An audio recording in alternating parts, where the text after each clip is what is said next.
Hello, my name is Joshua Broome, and I've been asked to share my testimony, my story, the story that God has written and continues to write in my life. So, if I were to hit the high points, the most important events that changed the trajectory of my life, I would go in this chronological order. So, I was born in South Carolina. My mom was 16 when she had me.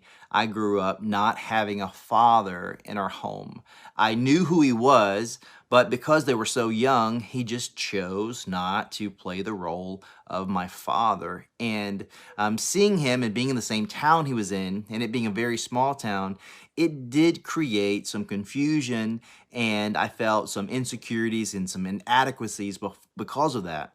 And someone who has a very high achiever mentality, personality, I tried to obtain that affirmation that I wasn't receiving through scholastics, through achievements, through being the best basketball player I could be. I started modeling and acting when I was 14 or 15, and I had a decent amount of success. Had an agent, was working regularly, and then I went to college. And in college, I joined a fraternity, made mediocre grades at best, and after some time, I dropped out. And I thought if I put myself in closer proximity to the life that I wanted to pursue, being in Hollywood, things would just unfold as I thought they would. And so that's what I did. I dropped out of school, moved to Hollywood, and landed an agent. Started getting jobs, but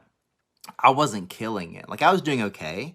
I was having far more success than I was prior to me being there, but I still had to work another job to make ends meet because Hollywood is incredibly expensive and I was living far beyond my means. So while I'm working at this restaurant slash bar, I am approached by a group of women and they invite me to meet their agent. They invite me to enter into the pornography industry. And when I heard this, I was kind of flabbergasted because I had seen pornography, but I never thought that those people were real in in the way that they are people who do this for a living. They just seem like fantasies on the other side of a screen. And all of a sudden, this fantasy had become a reality and it was inviting me into it.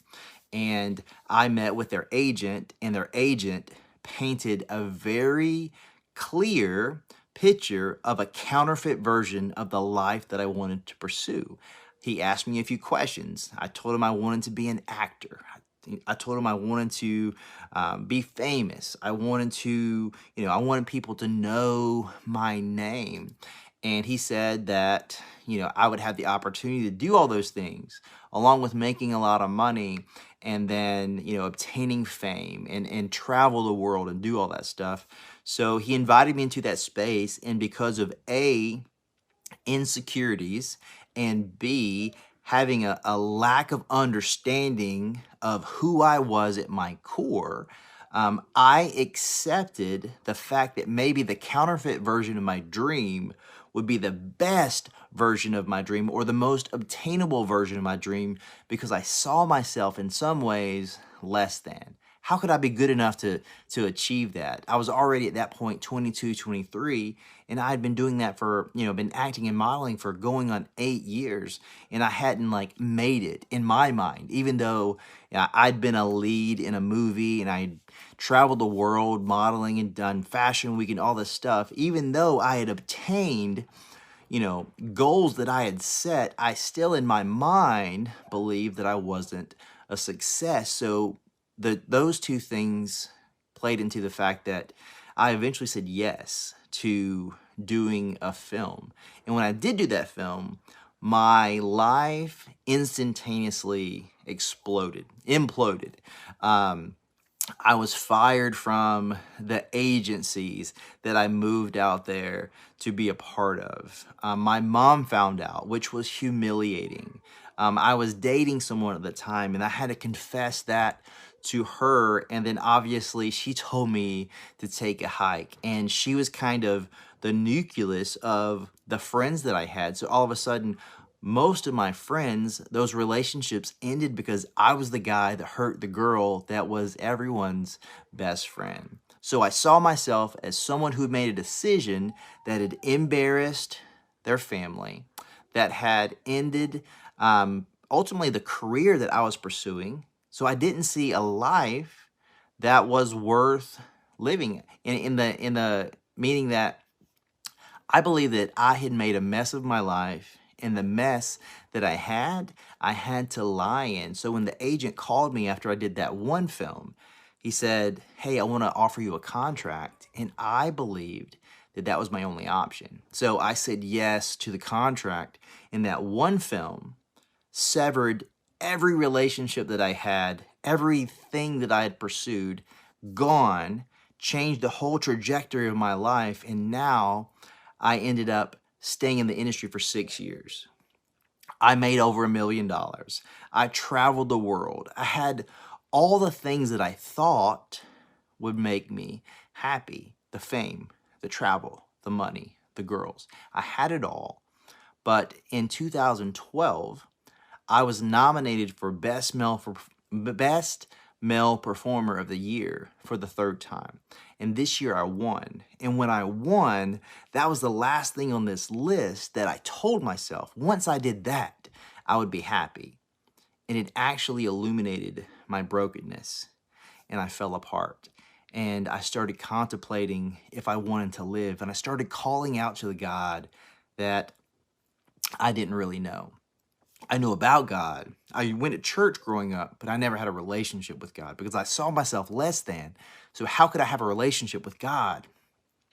So that day, I soon made the decision. I wasn't going to be in the industry anymore. I couldn't deal with the shame and the guilt.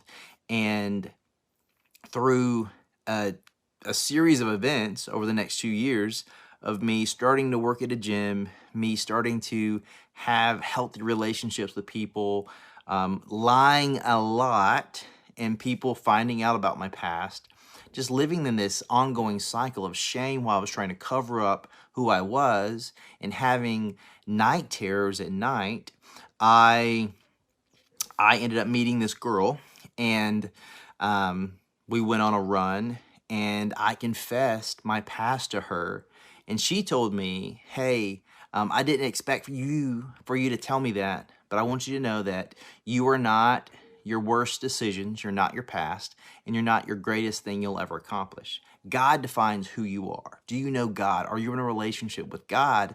And the way that she phrased that, like, are you in an intimate relationship with God? Are you walking with Jesus?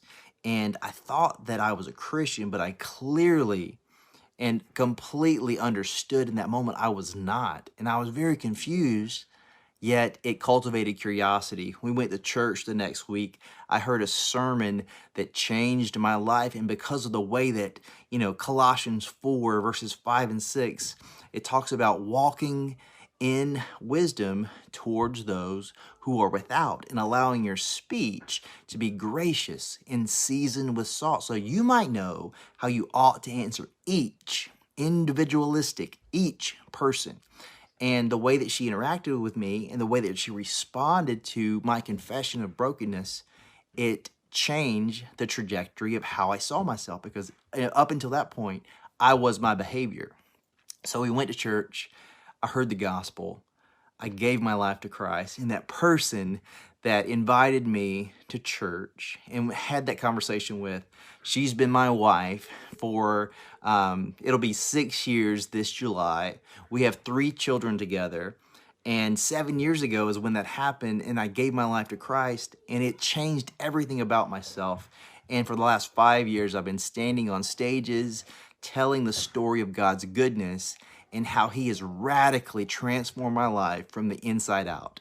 And it was a hard process. I had to dismantle and destroy the way that I saw myself, the way that I saw God, so that I could reappropriate myself into the world, as can you. No matter where you've been, what you've done, the love and the grace and the truth that is found in the person of Jesus Christ can transform your life as well. Thank you so much. Have a great day.